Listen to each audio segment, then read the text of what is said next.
Clubhouse, but like it made me actually want to, activate and be a part of it. And I heard a lot of stuff through this whole thing. I mean, a lot. I heard a lot of game. I'm someone that likes to consider myself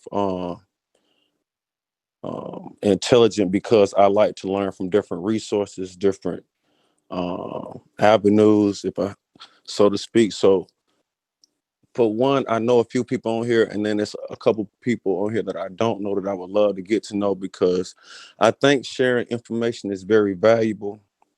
I think um, sharing stories is valuable. I know that's just a huge problem in our community. I mean, it's some of the stuff is sounding so good and easy, but we just know that we're not gonna discuss each other's contracts and deals with each other unless we just really have superior love for each other. So that's just a a barrier I think that has to just naturally be broken down. It can't happen overnight, but just building a coalition of just respectable um black intelligence is definitely needed.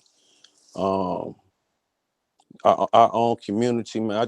I have thousands of ideas on. I mean, if just everybody on this stage gave up shit $100 a month, you know what I'm saying, for a budget for whatever it could, man, we can bond young men, we can do a whole bunch of shit. So it's just so many ideas that I think if this continue happening, that we can definitely build something from it. Now the question about building a team for me, um, all my teams have that I have around me in different places were um, built up off of observation and like just being a talent scout. I I like to first of all not be the smartest person in the room, and I like to always consider myself being smart. But once I become the smartest person in the room, I'm sure a lot of people on here think the same. I try to go into another room. So I'm happy to be a part of this room. Secondly, when building a team, I find someone that's passionate about the particular job that I'm looking to be filled. So in my restaurant business, if it's a chef, he has to eat, sleep, live recipes. If it's I mean, I have a nail business. If it has to be a nail tech, I want to see on Instagram. I want to see. It's just certain things that I look at when I'm building a team or building people around me that I want to help me get to a certain goal. In music, I've been with the same team the whole time. I've been approached by people on this chat, people off this chat to move managements. And it's just something that has worked for me because we came in together with some of the same visions, same goals. Um, and I feel like I can always use my team and I could plug up to a bigger machine, but I never want to um, dislocate or disassociate what helped me get to where I am right now. And so when I'm building my team, and I'm talking about, man, y'all know I'm having pieces of some NBA, things with the College Park Skyhawks and just these deals I'm doing. They're based off, a lot of it is based off integrity. A lot of it is based off them doing their research. I heard people saying about due diligence. It's about the other people doing their due diligence. And it's about me coming to work on time and doing what I'm supposed to do and just having the right team around me that can speak for me when I'm not there, that can run my foundation when I'm not there. It's about giving back. A lot of that stuff come back tenfold. It's about giving back, whether we post it or not. It's so many things, but the team, all I think we are the team that you build around you, they have to share the same vision. It's cool to have arguments, it's cool to have fights, and it's cool to be a part of the bigger management companies. I have no, but when you're dealing with just your personal goals, and when you know what your personal goals are, I think you have to align yourself with people that share some of the same goals that you have, and ultimately just be passionate in the job that you're trying to fill, whether it's management, whether they're selling merch for you, whether they're booking for you. They have to be somebody that eats, sleeps, and excuse my French, shit that whole thing. And that's how I pick my whole team. Yo, Chain, this is Larry Morrow. I'm from New Orleans, and I own a restaurant down here called Morrow's. For you, just as a being in entertainment and as an entrepreneur, what's that process like for you? Because I know, like What's your like? I heard great things about your restaurant, but just with you having so many different things going on, what's the process like your involvement and everything with the restaurant? So, I'm gonna tell this story just because I'm transparent, and I feel like these chats should offer transparency. So with me, I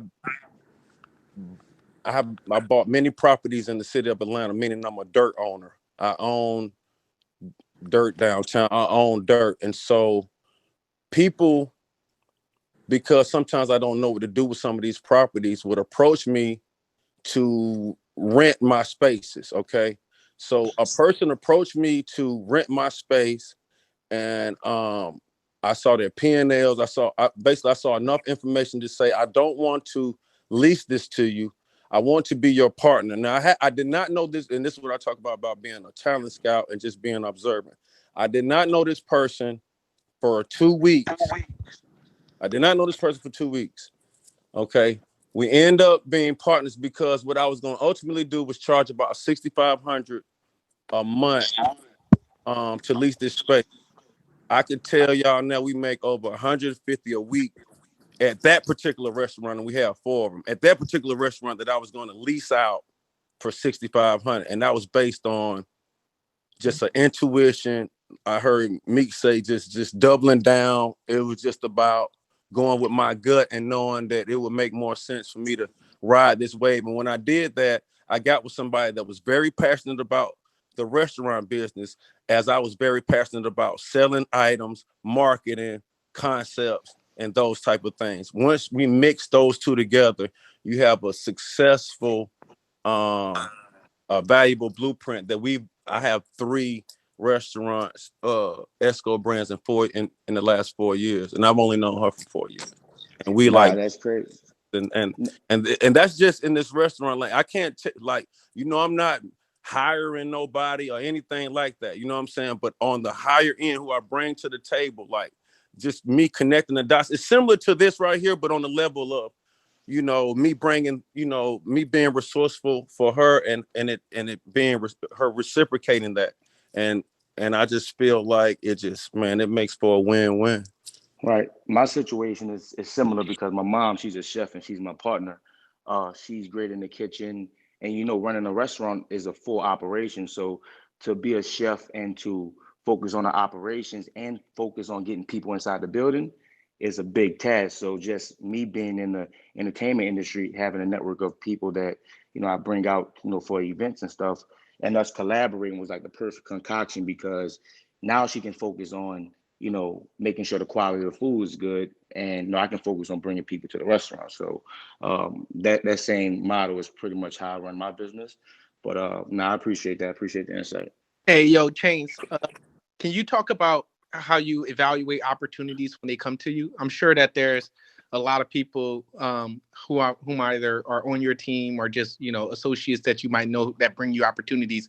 How do you evaluate them and then decide to get involved? Like, what are some of the key attributes that you look for? Okay, so for a lot of my investments, I have a guy on my team that evaluates them before a lot of them that get put on my desk. I heard somebody say about drinking water, and I'm investing into something called Zen Water, and we're already in Whole Foods, and we're actually trying to get in Kroger. We're actually moving backwards, but I'm aligned with somebody that's already sold plenty of waters, and I built a rapport with them, and I feel like when you invest in something, it has to have some type of correlation to the person, if that that makes sense. So for me, I'm someone that I don't drink sodas. You know what I'm saying? So water was probably something easy. But when I mean, I have, I'm involved in, I think we all got some of us maybe like Airbnb, Turo. Like it's the new companies that I'm invested in that I did research that I felt like I wasn't reaching when I did my investment, meaning and even with Epic Games, by them owning Fortnite, and I see my daughter play it every day, it was a no-brainer. A lot of stuff that I invest in, um, I don't like to. I'm from a gambling background, and this all investments are gambling. but I feel like they have to align with the person some kind of way, and that way you don't have to worry about this outfit and what this look like and all of that stuff. You know what I'm saying? If this particular company aligns with what I'm already doing, I'm signing up. I've actually turned down money because I don't do this or I don't do that. So I don't even want to like act like I'm doing it for this money. I've turned down millions for some shit that I just don't do that. I don't drink that. I don't do, you know what I'm saying? For that look. So it's about, you know, being transparent and being true to yourself and obviously doing stuff that aligns with and my portfolio looks, it feels good because I'm doing that and then it's associated directly to me. I do a lot of these things that's in my portfolio. I know people that do them. Something that Chainz said that really stood out to me was even when he was talking about the money in terms of like, you don't want to tell people, like a lot of us are taught not to tell each other like our business. I would really, and he said that, you know, we have to grow from that. I think we really need to emphasize growing from that as a community because like respectfully, white communities don't do that. They are actually pretty transparent about what they're making and how they're making it. I remember I was getting promoted as an executive at a job, and I didn't want to tell her initially what I was going to get because I was like, well, maybe she had the position before me. So I was like, maybe I'm getting more than her. Why I thought that, I don't know. But when I told her the amount, because she told me how much she made, I actually found out that they were trying to offer me $25,000 less, even though I had more education than her in going into the position. So had she not shared that information, I would have thought, okay, maybe I'm getting a good deal, even though I'm not. So I'm not saying we got to broadcast our coins, but I do think that when people are coming to you, we have to be humble in terms of being able to share what we're being offered, and on the other end, being able to be transparent about what's being made, because that's the way that we'll understand and be able to assess value in the marketplace as well. We broadcast our coins within our network and share very transparently. So whether it's just on a deal level, really getting specific down to numbers, and because I think it's very, very important that you have a trusted network to be able to get up to date information with as well. Like, you know, Right. so where, you know, you never want to violate confidentiality, but you know, you do want to be able to go in like just very clear on most recent deal terms if you're going to the table on something. So, you know, within our network, we definitely share information. Agreed. I Can would I? just encourage that across all of us. Yeah, I I got a also quick question. think. Go ahead. Yeah, no, I just wanted to emphasize the importance of really just sharing knowledge when it comes to actually investing. I know a lot of us here, we have wealth and we build our brands and etc. But I think once we build our capital up, you know, it's really important for us to put our money in certain places